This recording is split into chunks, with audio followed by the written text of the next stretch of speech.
Greetings, everyone.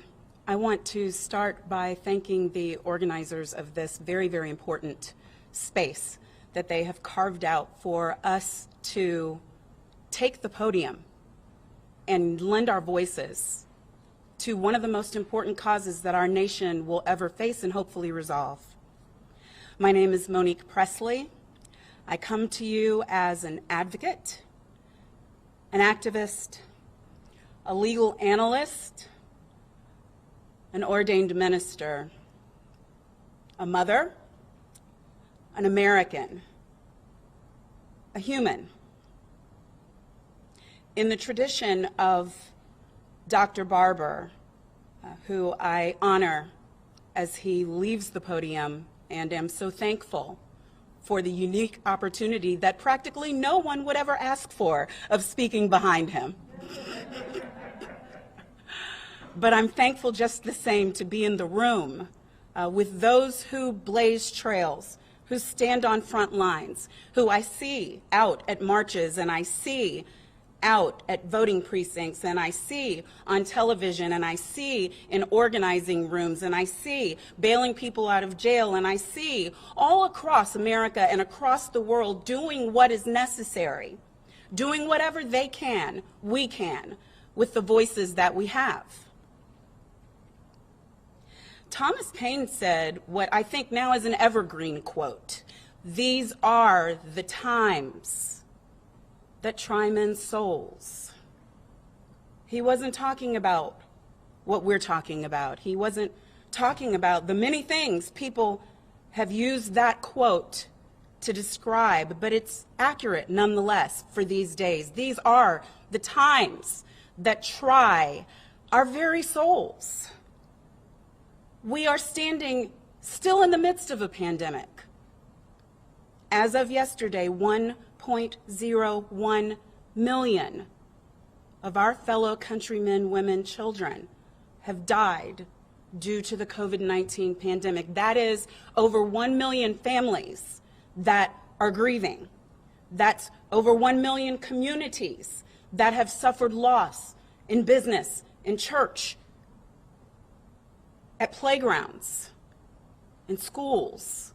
That's over 1 million families that have had to recalibrate their finances, who have had to re-envision their entire lives because illness unexpectedly befell them. But in the middle of the pandemic that has killed 1.01 million of us, as of yesterday, there have been, and this is not the exact number, this is an approximation by the New York Times, 247 mass shootings this year.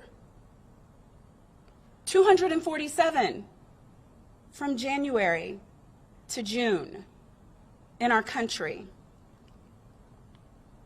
When you hear numbers like that, you have to say, make it make sense, right? Because we know that these numbers aren't occurring in other civilized nations. They're not occurring in other developed countries. They're not occurring in places where we consider ourselves to be far superior.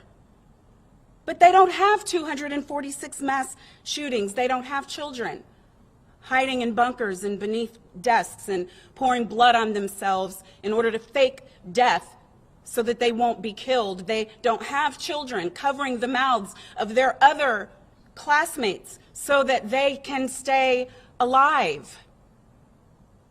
It's only here.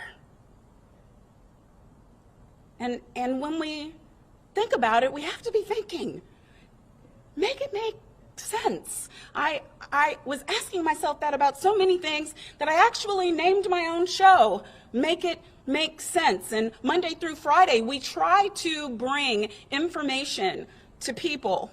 It's a digital show where we bring in experts and we try to do just that. Not sarcastically, not sardonically, but for real. Make it make sense. Give the information, the who, the what, the where, the when, the why. Not the bickering back and forth that we so often see from some of our analysts and commentators on news programs, I'm the analyst and commentators bickering back and forth sometimes, but we don't do that there. We try to make it make sense. We promise truth. We promise data. But you know, when you hear that children are calling 911 and that they're being told to whisper so that the shooter doesn't hear them, you can't make that make sense.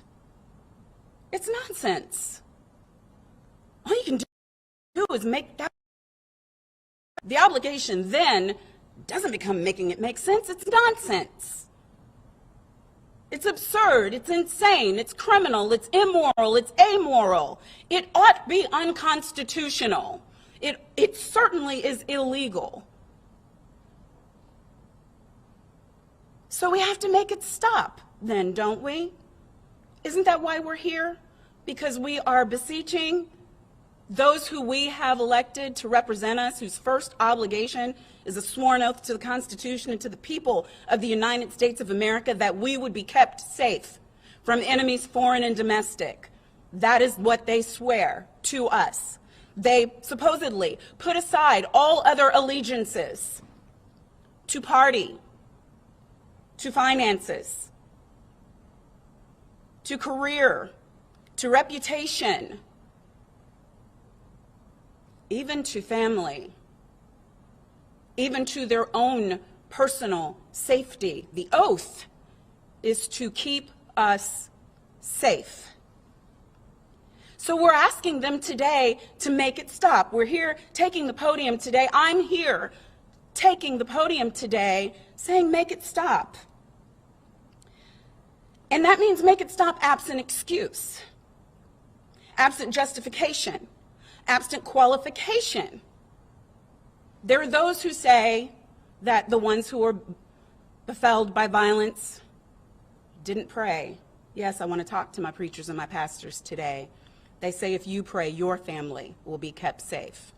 Stop it. Are we to believe that the parents of the children in Uvalde didn't pray before they dropped their children off at school every day like I have to do mine?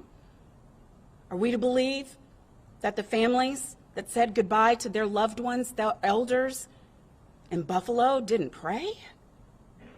That somehow God overlooked them and would keep us all safe? No. Stop. Yes, we pray, and we work. And the work is to do all we can to make it stop, absent excuse, absent theories about how those who are mentally ill will ultimately do violent things. First of all, we condemn those remarks because the vast majority, we know from the data, of those who are mentally ill are more likely to harm themselves than to harm others.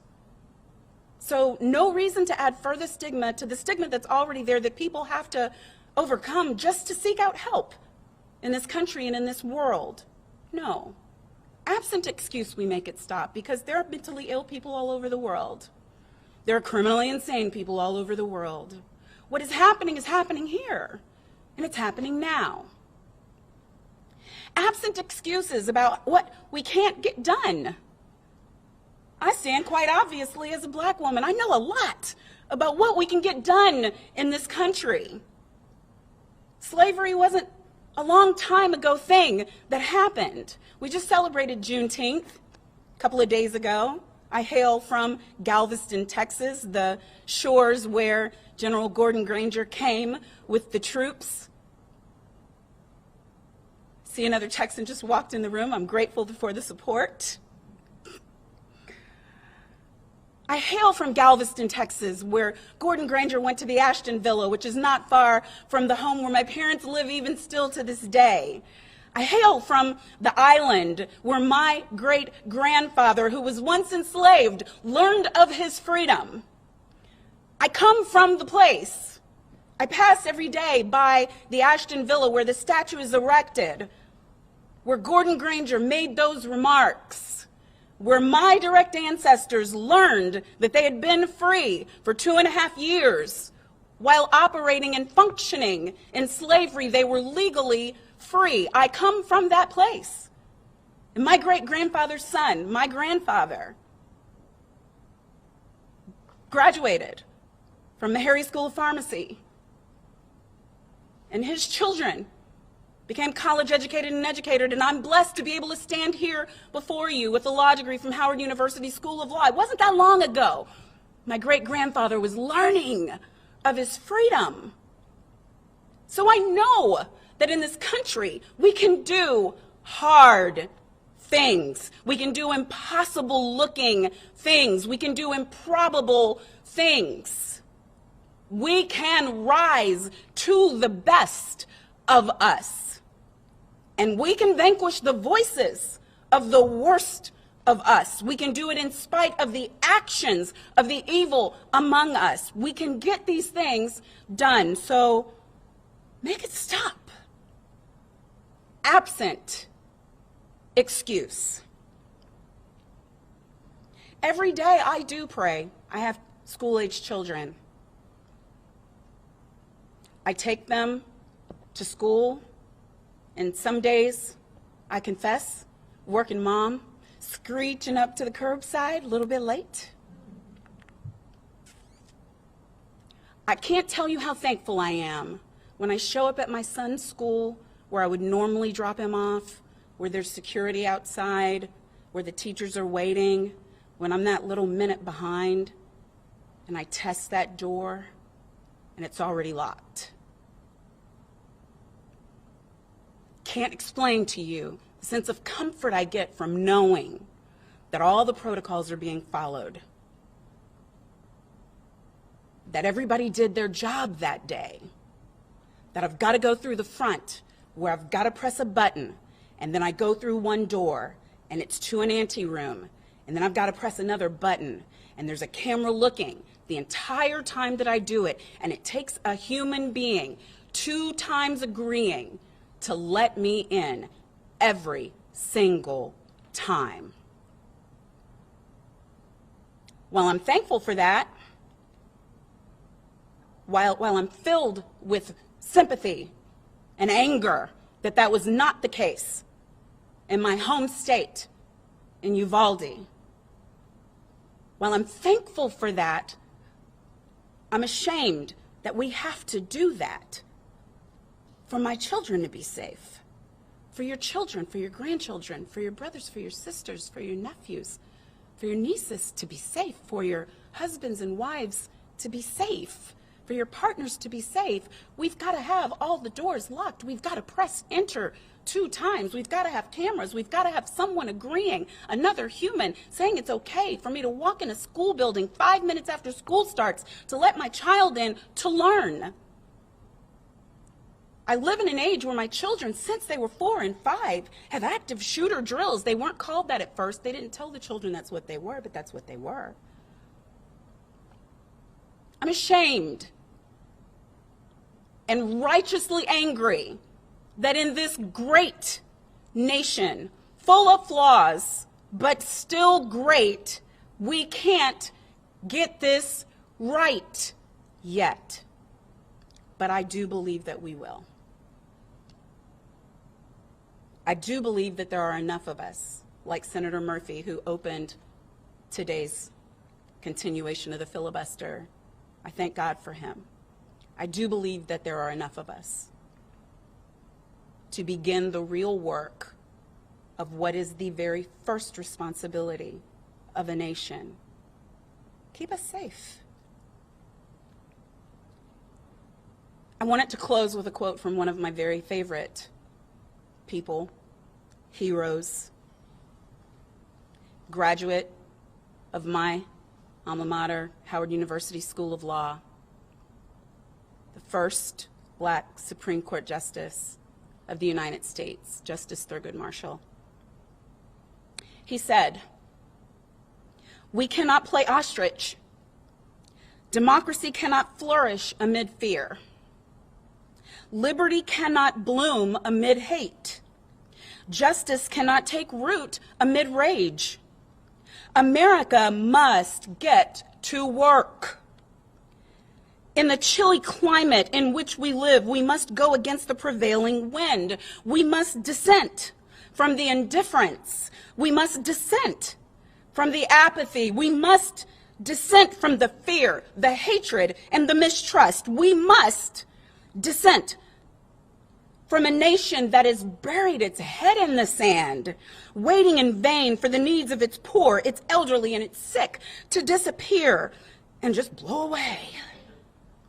We must dissent from a government that has left its young without jobs, education, or hope. We must dissent from the poverty of vision and the absence of moral leadership. We must dissent because America can do better. Because America has no choice but to do better. Thank you.